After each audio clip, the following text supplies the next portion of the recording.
ব্যবস্থা করেছেন, বলেন তিনি কে? আপনারা শুনেছেন সৈয়দনা ফারুক আজমের আমলে 500 জন সৈন্য সেনা নিয়ে, বড় বড় রাজমন্ত্রীদেরকে নিয়ে, বড় বড় সৈন্য নিয়ে জাবালা নামক একজন ব্যক্তি মদিনা শরীফের মধ্যে পদার্পণ করলেন। দোজাহানে কি যে হবে আমার পরিচয়, প্রিয় নবীর গোলামে সারা অন্য কিছুই নয়, প্রিয় নবীর গোলামে সারা অন্য কিছুই। দোজাহানে কি যে হবে আমার পরিচয়, প্রিয় নবীর গোলামে সারা অন্য। নবীর গোলামে পরিচয় দেয় যখন সফিনা, নবীর গোলাম পরিচয় দেয় যখন সফিনা, বনের সিংহ পদে কালেন নেই কোনো ভাবনা, বনের সিংহ পদে কালেন নেই কোনো ভাবনা। ইহ পর জগতে যার জন্য বিজয় হয়, প্রিয় নবীর গোলামে সারা অন্য কিছুই নয়। দোজাহানে কি যে হবে আমার পরিচয়, প্রিয় নবীর গোলামে সারা। ভাগ্য যদি প্রসন্ন হয় নবীর গোলামি, ভাগ্য যদি প্রসন্ন হয় নবীর গোলামি, নূরে নবীজির গোলামে হওয়া রাজার চেয়েও দামি, প্রিয় নবীর গোলামে হওয়া রাজার চেয়েও দামি। অদম বলে এই দুনিয়ার সম্পদে কিছুই নয়, প্রিয় নবীর গোলামে সারা অন্য কিছুই নয়, নূর নবীজির গোলামে সারা অন্য কিছুই নয়। উপস্থিত সম্মানিত মুসল্লি কেরাম, আমার পর্দানসীন অসংখ্য মা ও বোনেরা যারা আজকের আলোচনা শুনছেন, রহমানি ওয়া রাহমাতুল্লাহি তাআলা, আসসালামু আলাইকুম ওয়া রাহমাতুল্লাহি তাআলা ওয়া বারাকাতুহু। এজন্য রব্বুল আলামিন মুনাফিকদের ব্যাপারে বলেছেন, ইন্নাল মুনাফিকিনা ফিদ দারকিল আসফালি মিনান নার। মুনাফিকরা জাহান্নামে যাবে। জাহান্নামের মধ্যে ক্লাস থাকবেন, প্রথম class, second class, third class থাকবে। কিন্তু মুনাফিকরা যে জাহান্নামের মধ্যে যাবে, মুনাফিকদের জন্য যে জাহান্নামটা আল্লাহ বানিয়েছেন, ওই জাহান্নাম হলো একেবারে নিকৃষ্ট জাহান্নাম, যেই জাহান্নামের নিচে কোনো জাহান্নাম নাই, যেটার নিচে কোনো জাহান্নাম নাই। এই মুনাফিকদের ব্যাপারে সৈয়দনা ফারুক আজম বলেন, নবীজি আব্দুল্লাহ ইবনে সুলুন ইন্তেকাল করেছেন। মুনাফিকদের বড় নেতা আব্দুল্লাহ ইবনে উবাই ইন্তেকাল করেছেন। ওগো নবীজি, আপনি কখনো তার জানাজার মধ্যে আপনি যাবেন না। আমার নবী বললেন, ওনার ছেলে আমাকে হাতে পায়ে ধরে জানাজাটা পড়ানোর জন্য বলেছেন। ফারুক আজম বললেন, নবীজি আপনি যাবেন না, উনি বড় মুনাফিক। নবীজি আপনি যত সংকল্প করেছেন সবগুলো আব্দুল্লাহ ইবনে উবাই কাফেরদেরকে জানিয়ে দিয়েছেন। নবীজি আপনি এই মুনাফিকের জানাজায় যাবেন না। আমার নবী বললেন, ওনার ছেলে আমাকে অনেক কাকুতি মিনতি করেছেন তার জানাজাটা পড়ানোর জন্য। আমি নবীজির একটা জুব্বা তাকে দেওয়ার জন্য বলেছেন। আমি নবী যদি জানাজা পড়াই, আল্লাহ নাকি তার জীবনের গুনাহগুলো মাফ করে দিবেন। সুবহানাল্লাহ। সৈয়দনা ফারুক আজম আমার নবীর জামা টেনে ধরলেন, জুব্বাই ধরলেন, নবীজি আপনি যাবেন না।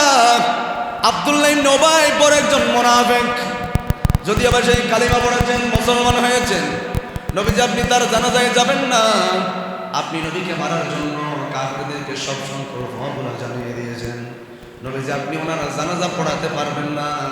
এই বলে ফারুক আজম জামা টেনে ধরলেন। আমার নবী যেতে চায়, ফারুক আজম জামা টেনে ধরলেন, যাবেন না নবীজি, ওনার জানাজায় যাবেন না।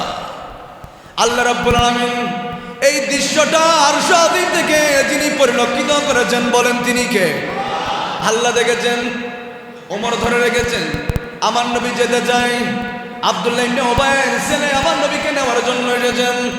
ওমর বললেন, নবীজি যাবেন না, আর এই মুনাফিকের জানাজা আপনি কখনো পড়াবেন না। ওমর রাদিয়াল্লাহু তাআলা জামা টেনে ধরে চললেন। আল্লাহ রাব্বুল আলামিন আরশ আযীম থেকে জিবরাইলকে আয়াত নিয়ে পাঠালেন, আমার হাবিবকে জানিয়ে দাও, যারা দুনিয়ার মধ্যে বড় বড় মুনাফিক হবে, যারা ইসলাম বিদ্বেষী হবে, মুনাফিক যারা হবে, যারা ইসলামের সাথে গাদ্দারি করবে, কোরআনের সাথে যারা গাদ্দারি করবে, ইসলামের কথাগুলা সংকল্পগুলা কাফেরদের সাথে যারা বলে দিবে, মিশিয়ে দিবে, এই ব্যক্তিদের জানাজা আপনি পড়বেন না। ওমর ফারুকের কথার উপর ভিত্তি করে কোরআনের আয়াত যিনি নাযিল করেছেন বলেন তিনি কে? আমার নবী বলছেন, ওমর আমি যাব, যেহেতু ওনার ছেলে আসছে, ইয়া রাসূলুল্লাহ আমার বাবা আমি জানি সবচেয়ে বড় মুনাফিক। নবীজি উনি ইন্তেকাল করেছেন। ওগো মায়ার নবী, আপনি একটু জানাজাটা পড়ান, আপনি কবরে একটু নামিয়ে দিবেন। আমার নবী রাহমাতুল লিল আলামিন কত বায়াত বড় মায়ার নবী, অথচ কাফেরদের সাথে মিলে আমার নবীকে মারার জন্য চক্রান্ত করেছেন। সমস্ত কথাগুলা কাফেরদেরকে বলে দিয়েছেন। তারপরে রাহমাতুল লিল আলামিন জানাজা পড়ার জন্য যাচ্ছেন। ওমর ফারুক জামাত টেনে ধরলেন, নবীজি আপনি যাবেন না, আমরা নয় সবাই জানে সেই মুনাফিক, আপনি তার জানাজা পড়াবেন না। এই কথার উপর ভিত্তি করে আল্লাহ কোরআনের আয়াত নাযিল করে দিয়েছেন, হাবিব যারা মুনাফিক হবে, যারা মুরতাদ হবে, ইসলাম বিদ্বেষী হবে, মুরতাদ হবে, নাস্তিক হবে, ব্লগার হবে, আপনি কখনো তাদের জানাজা পড়ার জন্য কাউকে উৎসাহিত করবেন না। সুবহানাল্লাহ, ইসলাম কেমন এই ফারুক আজমের কথার উপর ভিত্তি করে মুনাফিকদের জানাজা পড়ানোর কথার উপর এই কথাটা রব্বুল আলামিন আয়াত নাযিল করে বলেছেন, হাবিব আপনি কখনো কাফের এই যে মুনাফিকের জানাজার মধ্যে আপনি যাবেন না। যারা ইসলাম বিদ্বেষী, কোরআন বিদ্বেষী, কে জ্বালিয়ে দেয়, মুসলমানের ছেলে, মুসলমানের সন্তান কোরআন জ্বালিয়ে দেয়, কোরআনের বিরুদ্ধে আনফাস করেন, আমার নবীর স্ট্রাকচার বানায়, আমার নবীর নামে কার্টুন বানাই, আছে না নাই? আমার নবীর নামে কার্টুন বানাই, আমার নবীর আকাশচুম্বী শান মান ইজ্জতের উপর আঘাত আনে। এই সমস্ত মুনাফিকদের ব্যাপারে বলা হয়েছে, নবীজি তাদের জানাজা মানুষকে পড়ার জন্য বলবেন না, আপনি নিজেও পড়বেন না। সৈয়দনা ফারুক আজমের কথার উপর ভিত্তি করে আয়াত যিনি নাযিল করেছেন বলেন তিনি কে? এই ফারুক আজমের ছেলে, ওমরের ছেলে ইমাম হাসান হুসাইনের সাথে মাঠের মধ্যে খেলতে লাগলেন। খেলার এক প্রান্তে সৈয়দনা ইমাম হোসেন বললেন, তুমি হলে গোলামের ছেলে গোলাম, তুমি হলে গোলামের ছেলে গোলাম। এই কথাটা ওমরের ছেলের বড় খারাপ লেগেছেন। সাথে সাথে যিনি খলিফাতুল মুসলিমিন, ওই সময় যার খেলাফত চলছেন সৈয়দনা ফারুক আজম, ওনার দরবারের মধ্যে ওনার ছেলে গিয়ে বললেন, আব্বাজান একটা বিচার করতে হবে। সৈয়দনা ইমাম হোসাইন বলেছেন, আমি নাকি গোলামের ছেলে গোলাম। সৈয়দনা ওমর রাদিয়াল্লাহু তাআলা দুই ছেলে দিয়েছেন। সৈয়দনা ইমাম হোসেন বলেছেন, আমি নাকি গোলামের ছেলে গোলাম, আমাকে গোলাম বলেছে, তোমাকে গোলামের ছেলে বলেছেন ইমামে হোসেন। সেই হোসেনের ব্যাপারে নবীজি বলেছেন, রায়হানাতাইন, ইমাম হাসান হোসেন হলো আমার সুগন্ধি। মান আহাব্বাল হাসান ওয়াল হুসাইন ফাকাদ আহাব্বানি ওয়া মান আবগাদাহুমা ফাকাদ আবগাদানি। ইন্নাল হাসান ওয়াল হুসাইন সাইয়্যিদা শাবাব মিন আহলিল জান্নাহ। যে নবী বলেছেন ইমাম হাসান হোসেনকে ভালোবাসলে নবীকে ভালোবাসবে। ইমাম হাসান হোসেন জান্নাতের যুবকদের সরদার। ওই হোসেন বলছে তোমাকে গোলামের ছেলে, ঠিক আছে বিচার করব। এই মন্ত্রী পরিষদের মধ্যে সবাইকে ডাকা হলো, বড় বড় সাহাবীদেরকে ডাকা হলো। ইমামে হোসেন কেমন করে আমার ছেলেকে গোলামের ছেলে গোলাম বলে, এটার বিচার আমি খলিফাতুল মুসলিমিন সৈয়দনা ফারুক আজম সবার সামনে বিচারটা আমি উপস্থাপন করব, সবার সামনে করব। সবাই উপস্থিত। সৈয়দনা ফারুক আজম সবার সামনে এটা উপস্থাপন করলেন, বললেন, এই যে হোসেন তুমি নাকি আমার ছেলেকে নাকি গোলামের ছেলে গোলাম বলেছ, এই কথা যেটা বলেছ এটা একটু তুমি কাগজের মধ্যে লিখে দাও। কাগজের মধ্যে ইমাম হোসেন বললেন, একবারও নয় কোটিবার আমি লিখে দিতে পারবো। আমি দেখেছি তোমরা সবাই আমি আমার নবীজির গোলামি করেছো। সুবহানাল্লাহ। অনেকে গোলাম বললে না নারাজ হয়ে যায়, আমরা তো আল্লাহর গোলাম এরকম বলে। কেন? পুরো পৃথিবীকে আল্লাহ আমার নবীর গোলাম বানিয়ে দিয়েছেন। পুরো পৃথিবীকে ওট এসে নবীকে চিন্তা করছেন, গাছ এসে নবীকে চিন্তা করছেন, পাথর দিয়ে হেঁটে যায়, পাথর মোমের মতো গলে যায়। ইশারা করেছেন চাঁদ টুকরা হয়ে পড়ে গিয়েছেন, ইশারা করেছেন চাঁদ আবার উঠে গিয়েছেন। আমার নবী হাত লাগিয়েছেন, মরা খেজুর গাছকে জীবিত যিনি করে দিয়েছেন বলেন তিনি কে? আমার নবীর কদমের নিচে সবগুলোকে আল্লাহ গোলাম বানিয়ে দিয়েছেন। তা আমরা নবীজির গোলাম বললে তো সৈয়দনা ফারুক আজম বলছেন, ওমর বলছেন তুমি ঠিক বলেছো হোসাইন, আমরা নবীজির গোলাম। এই কথাটা তোমাকে কাগজে লিখে দিতে হবে। আমি একবার নয় 1000 বার লিখে দেব, আমি দেখেছি তোমরা নবীজির গোলামই করেছো। কাগজের মধ্যে লিপিবদ্ধ করে দিলেন। ওমর ফারুক সমস্ত সাহাবীদেরকে নিয়ে বললেন, আমার জীবনে কয়েকত নামাজ কবুল হয়েছে এটা আমি গ্যারান্টি দিতে পারবো না। কতদিন নবীজির খেদমত করেছি এটার গ্যারান্টি আমি দিতে পারবো না। কয়েকত নামাজ পড়েছি এটার গ্যারান্টি আমি দিতে পারবো না। আমার নামাজ রোজা হজ যাকাত এগুলো কবুল হয়েছে কিনা একটার গ্যারান্টি আমি দিতে পারবো না। নবীজির আওলাদ নবীজির ইমামে হুসাইন আমাকে স্বীকৃতি দিয়েছেন আমি নাকি নবীজির গোলাম। কিয়ামতের ময়দানে কোনো কিছু আমি নবীজির কাছে দেখাতে না পারলেও এই গোলামের সার্টিফিকেটটা আমি দেখাবো নবীজির দরবারে। সুবহানাল্লাহ। আরে কি রকম ছিল বলেন, আমি যখন মারা যাব, আমার যখন মৃত্যু হবে, আমি যখন ইন্তেকাল করব, আমার অন্য আমল কিরকম কবুল হয়েছে আমি জানি না, কিন্তু আমি মরার সাথে সাথে আমার কবরের মধ্যে এই সেন্ড করা ইমামে হোসেনের সেন্ড করা এই জিনিসটা কবরের মধ্যে দিবা। আমি আমার নবীকে এই জিনিসটা দেখাবো, আমি আমার আল্লাহকে দেখাবো। সুবহানাল্লাহ। নবীজির গোলামের মৌলাজির গোলামের কোনো চিন্তা নাই, চলো নবীজির জান্নাতে মনে যায়, চলো নবীজির জান্নাতে মদিনা।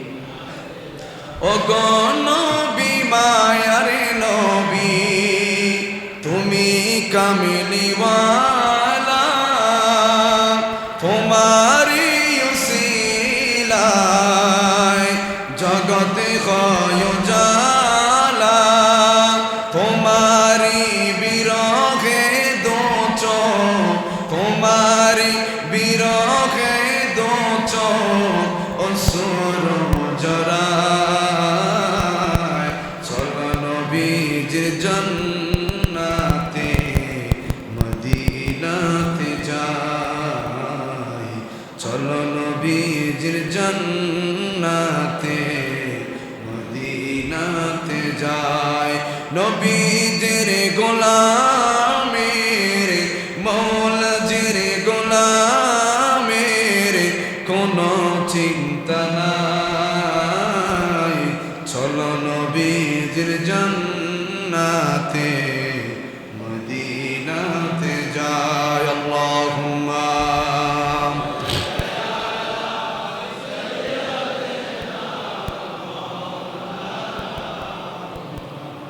ওয়ালা আলি সাইয়্যিদিনা।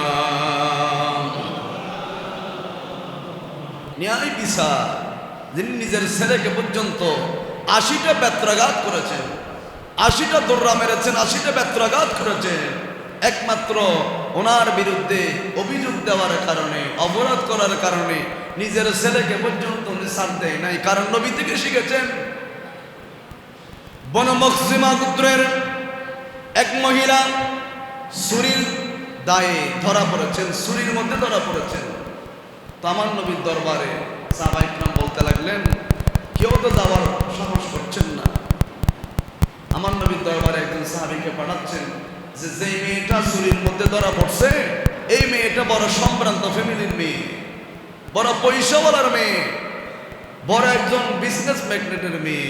এজন্য সবার পরামর্শে ওসামা বিন যায়েদকে নবীজির দরবারে পাঠাচ্ছে যে আমার নবীকে বলবা ওই মেয়েটার হাতটা যাতে একটু না কাটে, শাস্তিটা তাদের একটু কমিয়ে দেয়।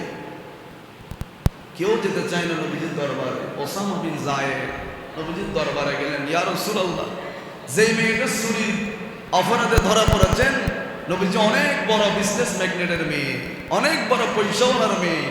নবীজি সাহাবায়ে কেরাম সবার সিদ্ধান্ত অনুযায়ী একটু যদি তার বিচারটা হাত না কেটে যদি একটু কমায় দিতেন, তাহলে আপনার উপর কোনো নির্যাতন হতো না, আপনার উপর কোনো আঘাত আসতো না।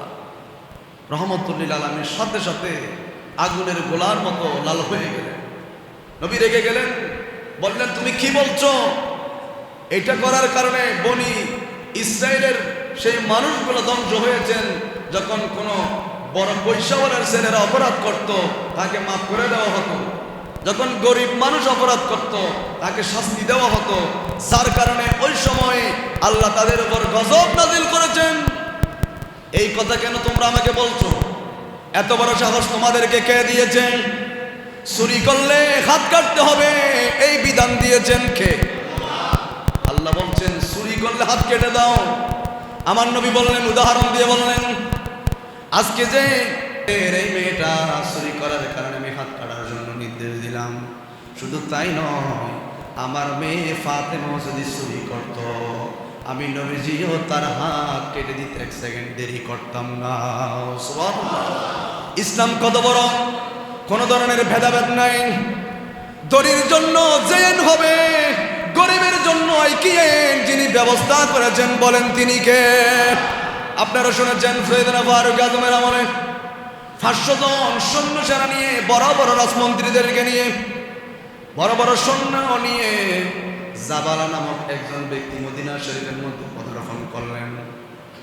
মদিনা শরীফের মধ্যে এসে উনি ক্ষমতা পাওয়ার জন্য মুসলমান হয়ে গেলেন। মুসলমান হওয়ার পর সৈয়দনা ওমরের সাথে উনি হজ করতে গেলেন। হজ করার সময়, খানায় কাবা ঘোরার সময়, একজন একেবারে ছোট বর্ণের মানুষ, গরিব মানুষ, ওনার কাপড়ের মধ্যে আঘাত লাগার কারণে, পা লাগার কারণে ওনার শরীরের কাপড়টা খুলে গিয়েছিল। সাথে সাথে উনি দেরি করে নাই, ওই জাবালা ওই গরিব মানুষকে এমন জোরে থাপ্পড় মেরেছেন, গরিব মানুষটা খানায় কাবার সামনে পড়ে গেলেন। উনি সাথে সাথে হজ শেষ করার সাথে সাথে আমিরুল মুমিনিন খলিফাতুল মুসলিমিন সৈয়দনা ফারুক আজমের দরবারের মধ্যে এসে বিচার দিলেন, ওমর, আপনি না খলিফাতুল মুসলিমিন, যে মাত্র 500 জন মানুষকে নিয়ে একজন বাদশা ইসলাম ধর্ম গ্রহণ করেছিল, আপনার দরবারে ওই মানুষটা হজ করার সময় আমাকে জোরে একটা থাপ্পড় মেরেছেন, এই বিচার আমিরুল মুমিনিন আপনার দরবারে দিলাম, আপনি করবেন। সুবহানাল্লাহ, আপনি করবেন। যিনি বাদশা, যিনি 500 জন মানুষ নিয়ে এসেছিলেন, স্বর্ণ নিয়ে, রূপা নিয়ে, বড় বড় নিয়ে, মন্ত্রী নিয়ে আসলেন। হজের সময় ওনার কাপড়ের মধ্যে পা লেগেছেন বিদায় এমন থাপ্পড় মেরেছেন, হানায় কাবার সামনে পড়ে গিয়েছে। সাইয়েদনা ওমর রাদিয়াল্লাহু তাআলা জাবালাকে ডাকলেন, জাবালা, তুমি নাকি এই গরিব মানুষটাকে থাপ্পড় মেরেছো হানায় কাবার সামনে? বললেন, উনি আমার পায়ে কাপড়ের মধ্যে পা দিয়ে কাপড়টা খুলে দিয়েছেন, এই জন্য আমি হাজার হাজার মানুষের সামনে লজ্জিত হয়েছি, এই জন্য আমি ওনাকে থাপ্পড় মারলাম। সাইয়েদনা ওমর বললেন, ইসলাম হলো কেসাস, কাউকে যদি আপনি থাপ্পড় মারেন, ওই ব্যক্তি আপনাকে থাপ্পড় মারবে। জাবালা, তোমাকে মানুষটা গরিব মানুষটা থাপ্পড় মারবে। উনি বললেন, আমি বড় প্রেসিডেন্ট, আমি এই থাপ্পড় খেতে চাই না। বললেন, ওমর বললেন, এটা ইসলামী আইন, কেউ যদি চুরি করে হাত কেটে দিতে হবে, কেউ যদি থাপ্পড় মারে রিপিট থাপ্পড় মারতে হবে, এটা হলো কেসাস। জাবালা বলে উঠলেন, আমি এই ইসলাম মানি না, যে ইসলাম ধনী এবং গরিবের মধ্যে পার্থক্য নাই, এই ইসলাম আমি মানি না। যে ইসলাম রাজার জন্য এক আইন, গরিবের জন্য আরেক আইন, এটা নাই, সবার জন্য একই আইন, এই ইসলাম আমি মানি না। সাইয়েদনা ফারুক আজম খঞ্জর হাতে নিয়ে বললেন, তরবারি হাতের মধ্যে নিয়ে বললেন, তুমি একজন জাবালা নয়, কোটি কোটি মানুষ যদি ইসলামের আইন না মেনে বিধর্মী হয়ে যায়, এটা আমার কোনো করার ইয়া নাই। কোরআনের আয়াতের মধ্যে রয়েছেন, যারা ইসলাম থেকে বের হয়ে যাবে, যারা মুরতাদ হয়ে যাবে, যারা কাফের হয়ে যাবে, যারা মুসলমান হয়ে আবার কাফের হয়ে যাবে, তাদের জন্য মৃত্যুদণ্ডের আইন তিনি পাশ করেছেন, বলেন তিনি কে? কোরআনের মধ্যে উল্লেখ আছে, যারা মুসলমান সে আবার কাফের হয়ে যাবে, তার জন্য মৃত্যুদণ্ড। তার জন্য মৃত্যু। সেদিন ওমর রাদিয়াল্লাহু তাআলা বললেন, তুমি হয়তো ওনার থেকে মাপ চাও, নতুবা তোমাকে উনি মারবে, খেসাস নিতে হবে। জাবালা বললেন, যেই আয় আমাকে আজকে বড় মন্ত্রী হওয়ার পরেও, সম্মানিত মানুষ হওয়ার পরেও যে আইন আমার উপর প্রয়োগ করা হয়, আমি এই ধর্ম মানি না, আমি মুসলমান থাকতে চাই না। সাইয়েদনা ফারুক আজম তরবারি নিলেন আর জাবালাকে বললেন, তোমাকে এক রাতের জন্য আমি সময় দিলাম, একদিনের জন্য সময় দিলাম, তুমি চিন্তা করে দেখো, তুমি মাপ চাইবে নাকি থাপ্পড় খাবে নাকি বিধর্মী হবে। এক রাতের জন্য তোমাকে সময় দিলাম। এক রাতের সময় যখন পেয়েছেন, উনি আর দেরি করে না, সৈন্য বলল সবাইকে নিয়ে রাতের বেলায় ওই মদিনা শরীফ ছেড়ে পালিয়ে গিয়েছে। যে ওমর ফারুকের আইন থেকে বাদশা পর্যন্ত রেহাই পায় না, নিজের ছেলে পর্যন্ত রেহাই পায় নাই। এই ওমর বদরের কয়েদিদের ব্যাপারে আপনারা জানেন, বদরের যুদ্ধে 70 জন কাফের বন্দী হয়েছিল। তো নবীজির দরবারে এগুলোকে বন্দী করে রাখা হলো। আমার নবী সিদ্ধান্ত নিচ্ছেন, সিদ্দিক আকবর আমি কি করব? সিদ্দিক আকবর তো কোমল হৃদয়ের মানুষ ছিলেন। ইয়া রাসূলুল্লাহ, কিছু কিছু টাকা নিয়ে মাফ করে দেন। সিদ্দিক আকবর বলছেন, ইয়া রাসূলুল্লাহ, তাদেরকে মাফ করে দেন। সিদ্দিক আকবর বলছেন। সৈয়দ ওমর বললেন, না ইয়া রাসূলুল্লাহ, মাফ করবেন না। যেই সমস্ত কাফের গুলা আমার আত্মীয় আছে, আমার আত্মীয় স্বজন যেই সমস্ত কাফের বন্দী হয়েছে, নবীজি আমার হাতের মধ্যে দিয়ে দেন, আমি এক একজনকে মাথা 2 টুকরা করে দেব। সুবহানাল্লাহ। কেন আপনার বিরুদ্ধে এসেছেন? এই যে কেন আপনার বিরুদ্ধে তারা এসেছেন, আমি তাদেরকে 2 টুকরা করে দেব। কিন্তু আবু বকর সিদ্দিক কম নয়। সিদ্দিক আকবরের ছেলে এসে বললেন, আব্বাজান, যেই সময় আপনি যুদ্ধ করতে গিয়েছেন ওই সময় কিন্তু আপনি আমার সামনে ছিলেন, আমি চাইলে আপনাকে তরবারে দিয়ে 2 টুকরা করে ফেলতে পারতাম, কিন্তু আপনি তো আমার বাবা। সিদ্দিক আকবর বললেন, আল্লাহর কসম, তুই ছেলেকে যদি আমার সামনে পেতাম কেউ তোকে রক্ষা করতে পারতো না। সুবহানাল্লাহ। কেমন ছিল দেখছেন? সিদ্দিক আকবরের ছেলে এসে বললেন, আব্বাজান, যেই সময় যুদ্ধ করছিলেন আপনি কিন্তু আমার সামনে ছিলেন, আমি চাইলে আপনাকে মারতে পারতাম, কিন্তু আপনি আমার বাপ, সেজন্য আমি মারি নাই। সিদ্দিক আকবর বললেন, আল্লাহর কসম, তুই ফুটকে যদি আমি ওই সময় পাইতাম আমার তরবারি থেকে কেউ রক্ষা করতে পারতো না। এটার নাম ইসলাম। সুবহানাল্লাহ।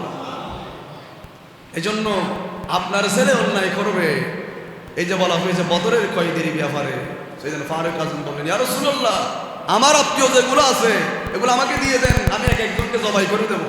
কেন নবীজির বিরুদ্ধে গিয়েছে? এজন্য ছেলে নবীজির বিরুদ্ধে গেলে তার সাথে আপনার সম্পর্ক থাকবে না। ছেলে কোরআনের বিরুদ্ধে গেলে তার সাথে আপনার সম্পর্ক থাকবে না। আপনার ফ্যামিলি নবীজির বিরুদ্ধে গেলে এটা আপনার ফ্যামিলি নয়। কারণ যেই ফ্যামিলি নবী থেকে দূরে রাখে, যেই ফ্যামিলি, যেই ছেলে আপনার নবীর বিরুদ্ধে কথা বলে, এই ছেলে আপনার ছেলে নয়। যদি প্রতিবাদ না করেন, রবের দরবারে বিচারের কাস্টডির মধ্যে দাঁড়াতে হবে। বলেন একজনের কাছে, বলেন তিনি কে? এই কথা যখন বলছেন ওমরের কথা, তো এই জন্য হাদিসে বলা হয়েছে ওমরের কথা এটা আসমানের ফেরেশতারাও সম্মান করে, ওমরের কথাগুলো আল্লাহ সম্মান করে। ওমরের কথার উপর ভিত্তি করে কোরআনের আয়াত যিনি নাজিল করেন, বলেন তিনি কে? এই কথা যখন বলছেন আল্লাহ খুশি হয়ে গিয়েছে। মহান রব্বুল আলামিন ওমরের কথার উপর ভিত্তি করে কোরআনের আয়াত নাজিল করলেন, ইয়া রাসূলুল্লাহ, যারা ইসলাম বিদ্বেষী হয়, যারা কাফের হয়, যারা আপনি নবীজির বিরুদ্ধে যায়, আপনি নবীজির কথা দ্বারা অসম্মান করে, ইসলামকে যারা নিভিয়ে দিতে চায়, আপনি নবীকে যারা ধ্বংস করতে চায়, আপনাকে যারা মারতে চায়, তাদের বিরুদ্ধে কোরআনের আইন হলো তাদেরকে দর থেকে মাথা উচ্ছেদ করে দিতে হবে। সুবহানাল্লাহ। এরপর পর্দার বিষয়ে সেদিন ওমর রাদিয়াল্লাহু আনহু বলতে লাগলেন, ইয়া রাসূলুল্লাহ, মহিলারা পর্দা করলে এটা বেশি সুন্দর লাগবে। মহিলারা নামাজ পড়তে যায়, আজকে ফেসবুকের মধ্যে কে জানে বলছে মহিলারাও নাকি জানাজার নামাজ পড়তে যায়, মহিলারাও নাকি মসজিদে এসে নামাজ পড়তে যায়। এই ব্যাপারে সাইয়েদনা ফারুক আজম অনেক আগে ফয়সালা দিয়ে গিয়েছেন, অনেক বিস্তারিত আলোচনা। ইয়া রাসূলুল্লাহ, মহিলারা যদি একটু পর্দা করে, মহিলারা যদি একটু নিজের সৌন্দর্য আবরণগুলো ঢেকে রাখে, তাহলে এটা বেশি ভালো লাগবে। যখন পর্দার আয়াত নাজিল হয় নাই, পর্দার বিধান নাজিল হয় না, ওমর বললেন, ইয়া রাসূলুল্লাহ, একটু বেশি সুন্দর লাগবে। আমার নবীজি শুনছে, কিন্তু সাথে সাথে জিবরাইলের মাধ্যমে আয়াত নাযিল করেছেন কে? আল্লাহ বলছেন, হাবিব জানিয়ে দেন আপনার উম্মতের মেয়েরা তাদেরকে পর্দা করার জন্য আমি আল্লাহ ফরজ করে দিয়েছি। ওমর যে মুহূর্তে বললেন, ইয়া রাসূলুল্লাহ, মেয়েরা পর্দা করলে বেশি সুন্দর লাগবে, নবীজি তাদের একটু পর্দা করলে মনে হয় বেশি ভালো হবে, এই কথা যখন বললেন সাথে সাথে কোরআনের আয়াত আল্লাহ নাযিল করলেন, হাবিব জানিয়ে দেন নামাজ পড়া যেমন ফরজ, রোজা রাখা যেমন ফরজ, হজ করা যেমন ফরজ, আপনার উম্মতের মেয়েদের পর্দা করাকেও ফরজ করে দিয়েছেন যিনি কে? বলেন কি? শুধু মেয়েদের ব্যাপারে এমনটা নয়, ছেলেদের ব্যাপারেও আছে না নাই? আছে। আমাদের ছেলেরা 3/4 প্যান্ট পরে, 1/4 প্যান্ট পরে রাস্তায় রাস্তায় হাঁটে। হায়রে, সে যদি জানতো যতগুলো মানুষ আপনাকে দেখছে গুনাহ হচ্ছে, এগুলো যদি চোখে দেখতো জীবনে কোনোদিন এই ধরনের পোশাক পরতো না। প্যান্ট পরে, এমন প্যান্ট পরে নামাজ পড়তে আসার সময়, যদিও বা পুরো সপ্তাহ পরে না, শুক্রবার এমন প্যান্ট পরে আসে, সিজদায় গেলে পিছনের মানুষ লজ্জায় পড়ে যায়, এমন কাপড় পরে আসে। এই জন্য আমার যুব সমাজের প্রতি আমার অনুরোধ, যদি আপনার ভবিষ্যৎ প্রজন্ম, আপনার ছেলের থেকে যদি আপনি ন্যায় আচরণ, ভালো ব্যবহার, সুন্দর পরিবেশ, জান্নাতি ফ্যামিলি, কারণ সবাইকে চলে যেতে হবে। এই 1 সপ্তাহের ব্যবধানে শুনলাম 2 জন মারা গিয়েছেন। তো 2 জন যে মারা গিয়েছেন, শুধু এরা মরবে নাকি আমরাও মরব? সবাইকে মরতে হবে। কুল্লু নাফসিন যায়িকাতুল মাউত, অবশ্যই মরতে হবে। এটা থেকে কেউ রক্ষা করতে পারবে না। এটা থেকে যদি রক্ষা পেত, তাহলে ফেরাউন অনেক অহংকার করছিল, নমরুদ অনেক অহংকার করছিল, আবু জাহেল অনেক অহংকার করছিল, উতবা সাইবা, ওলীদ ইবনে মুগীরা অনেক অহংকার করছিল, নয় নয় আমার নবীর ইমামে হোসেনকে যারা শহীদ করছিল তারাও অনেক অহংকার করছিল, তারাও অনেক দিন বাঁচার জন্য সংকল্প করছিল, কিন্তু তাদেরও এরকম করুণ মৃত্যু হয়েছে। এজন্য ইমানদার ইমানদাররা দুনিয়ার মধ্যে কদম রাখার আগে আগে হিসাব করে, সাগরের মধ্যে নৌকা যেমনি চলে পানির উপরে, পানি ভিতরে ঢুকতে পারে না, নৌকা উপরে চলে। ইমানদাররাও দুনিয়ায় চলাফেরা করবে, বাজারে যাবে, ব্যবসা করবে, বিল্ডিংও তুলবে, সমস্যা নাই, কোটিপতি হওয়ার সমস্যা নাই। আপনি গরিব থাকলে হজ কেমনে করবেন? গরিব থাকলে যাকাত কেমনে দিবেন? গরিব থাকলে মানুষকে সাহায্য কেমনে করবেন? পয়সাওয়ালা হন। মানুষের সম্পদ ধ্বংস করে নয়, মানুষের টাকা ধ্বংস করে নয়, মানুষের উপর জুলুম করে নয়, আপনি হক হালাল ভাবে ব্যবসা করেন। এই জন্য আমার নবী বলেন, সুদ এবং ব্যবসার মধ্যে, সুদ হারাম, ব্যবসাকে আমি হালাল করলাম। এই ব্যবসার মধ্যে পুরো পৃথিবীর মধ্যে আল্লাহ যত নিয়ামত দিয়েছেন, সবগুলোর চাইতে ব্যবসার মধ্যে আল্লাহ সবচেয়ে বেশি বরকত রেখেছেন। যে ব্যবসা করে, কারণ আমার নবীও ব্যবসা করেছেন, সাহাবায়ে কিরাম ব্যবসা করেছেন। এই ব্যবসা যারা করবে, হক হালাল ভাবে যারা চলবে, কবরে যাওয়ার সাথে সাথে তাদের জন্য জান্নাতি বিছানা বিছিয়ে দেওয়া হবে। আর যদি আকাম কুকাম করে যান, কবরে যাওয়ার সাথে সাথে আর নাই, ওর মায়ের শুরু। হাদিসের ভাষায় বলা হলো, হাতুড়ি নেওয়া আসা হবে। এদের বোর সময় কি দুনিয়ার মেজি মানুষের মধ্যে জুলুম, এন পরিমাণ জুলুম করছে। একে বলা হবে মান রব্বুকা মা দীনুকা ওমান নবিয়ুকা। আর যারা আশিক রাসূল হবে তাদেরকে বলা হবে মা কুনতা তাদখুলু ফি হাক্কি হাজার রাজুল। দেখ ওই নবীটাকে, উনি কে? আমার নবীর চেহারা পূর্ণিমার চাঁদের মতো জ্বলতে থাকবে। আশিক বলবে নি তোমার রহমতুল লিল আলামিন। আর কোনো প্রশ্ন নাই, নবী বলবে যা তোদের ডিউটি শেষ। ফেরেশতাকে বলা হবে লেবাস মিন আহলিল জান্নাহ, তার জন্য জান্নাত থেকে একটা লেবাস নিয়ে আসো। কবরটা জান্নাতের বিছানা করে দেওয়া হবে, জান্নাতের বিছানা করে দেওয়া হবে। আমি নবীজির রওজা থেকে তার কবর পর্যন্ত সম্পর্ক একেবারে প্রসারিত করে দেওয়া হবে। আমার নবী বলবেন নাম কানা মিলাস, তুই ঘুমাতে থাক, ঘুম শেষ হবে না। যেদিন আল কারিয়া তুমাল কারিয়া ওমা আদরাকা মাল কারিয়া, ভয়ঙ্কর ফুৎকার যেদিন দেওয়া হবে, ওই দিন কবর থেকে মানুষ উঠবে, জাহান্নামী উঠবে, জান্নাতি উঠবে। জাহান্নামী উঠে কোনো কাপড় নাই, তামার মাঠের মধ্যে দাঁড়াবে, 12টা সূর্য মাথার উপর আসবে। জান্নাতি উঠবে, উঠে ওয়ারাজুলুন কলবুহু মুআল্লাকুন ফিল মাসাজিদ, ওই ব্যক্তিরা যাদের সাথে মসজিদের সম্পর্ক ছিল, ভালো কাজের ইমানদার যারা, তাদের জন্য আরশ আযীমের ছায়া হবে। কিয়ামতের ময়দানে সিনারি দুইটা, একটা জাহান্নামীদের জন্য, একটা জান্নাতীদের জন্য। জান্নাতীরা আরশ আযীমের নিচে ছায়া পাবে, নবীজি খাওজে কাউসারের পানি খাওয়াবেন, আনন্দিত হবেন, তার হাত প্রমাণ দিবে আমি ওযু করছিলাম, নামাজে ছিলাম, চেহারা প্রমাণ দিবে, বলতে হবে না। অনেক লম্বা আলোচনা, এরা জ্বলবে, এরা আরামে থাকবে এভাবে।